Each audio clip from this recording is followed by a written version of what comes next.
It is my pleasure to be among you here today when you are going to deliberate on two highly significant topics that are crucial in the functioning of the judiciary.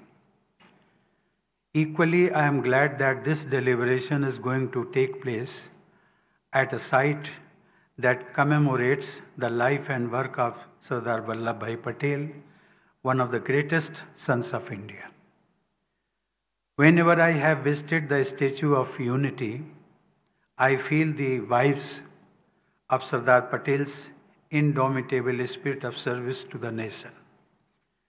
The objective of this All India Judicial Conference is to facilitate a series of brainstorming sessions in which the Chief Justices and the concerned committee judges of all the High Courts are participating.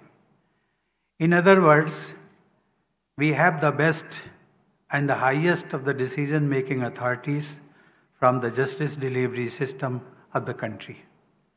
The topics are alternative dispute resolution, that is ADR, mechanism and the role of information and communication technology, or ICT, in the judiciary.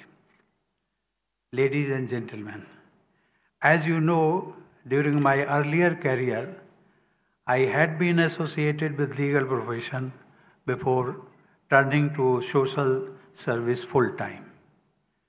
I used to practice at the Delhi High Court and later at the Supreme Court, and during those years, one of the issues that occupied my mind was access to justice.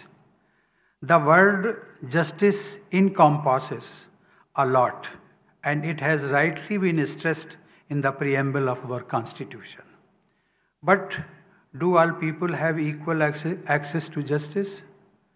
I wondered how access to justice can be improved for all. It has remained one of the issues close to my heart. I therefore find the topics for the conference very carefully chosen. Both the ADR mechanism and the ICT in the judiciary are important for many reasons. But to my mind, they are important as they will help make the system more efficient and thus better able to dispense justice. For effective dispute resolution that is also litigant friendly, the ADR system has been introduced in the form of legislation by insertion of section 89 in Code of Civil Procedure.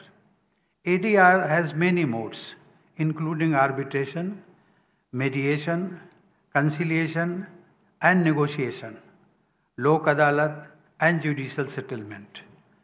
Mediation, in particular, is quite important. During the last 2 decades, all stakeholders have recognized mediation as an effective tool for dispute resolution and encouraged it. As several legal luminaries have observed, most of the cases pending in the courts between individuals in respect to civil rights are such that they do not need adjudication. The parties in such cases can redress their dispute amicably through a structured intervention of mediators. Ladies and gentlemen, mediation aims to settle the dispute not by any command or authority. Rather, it encourages the parties to arrive at a settlement by systematic mediation sittings by the mediator. The legislation also provides an incentive. If any pending litigation is settled by mediation, the entire court fees deposited by the litigant party are refunded. Thus, truly speaking, in mediation, everyone is a winner. Having said that, one has to admit that the concept is yet to find widespread acceptance across the country. Not enough trained mediators are available in some places. Infrastructural facilities at many mediation centers badly need upgradation. These bottlenecks have to be addressed at the earliest to help a wider population benefit from this effective tool. Ladies and gentlemen, moreover, all stakeholders should display a positive attitude towards mediation if we want to achieve desired results. In this regard, training can make a lot of difference. It can be provided at different levels, from introductory courses at the induction stage to refresher courses for mid-career professionals. The Mediator and Conciliation Project Committee of the Supreme Court has been doing a great job by organizing training programs in the states. If there had been any misconception among lawyers that mediation could be a threat to their profession, the last couple of decades must have convinced them that it is not. If anything, it is an additional feature in their skills and expertise. Successful mediation not only provides a high amount of recognition to the lawyer, but it also gives great job satisfaction. They can also take inspiration from the father of our nation. In South Africa, Mahatma Gandhi had a highly successful career, but he preferred the way of mediation above all.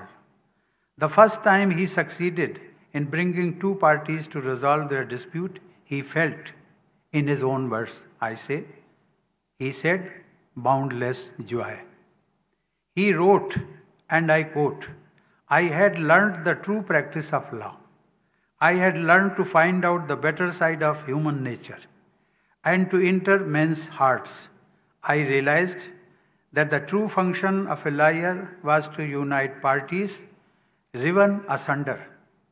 The lesson was so indelibly burnt into me that a large part of my time during the 20 years of my practice as a lawyer was occupied in bringing about private compromises of hundreds of cases.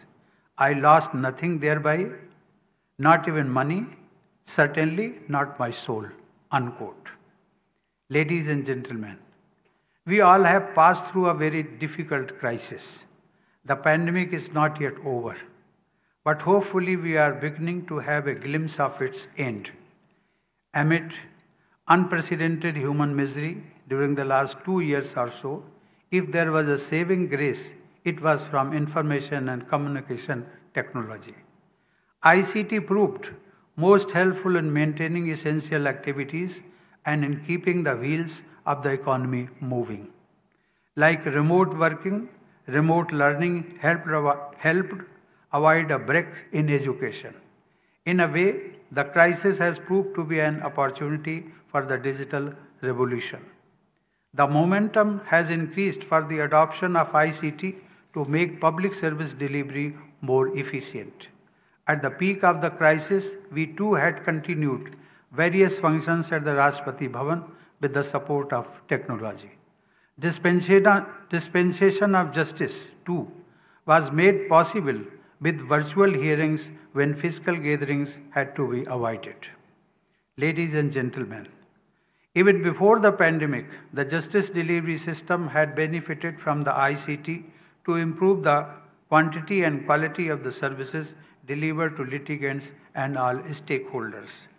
Under the leadership of the E-Committee formed in the Supreme Court and with the active assistance and resource support of the Department of Justice of the Government of India, 2 phases of the E-Courts project have been accomplished as per the policy and action plan approved and adopted for the respective phases.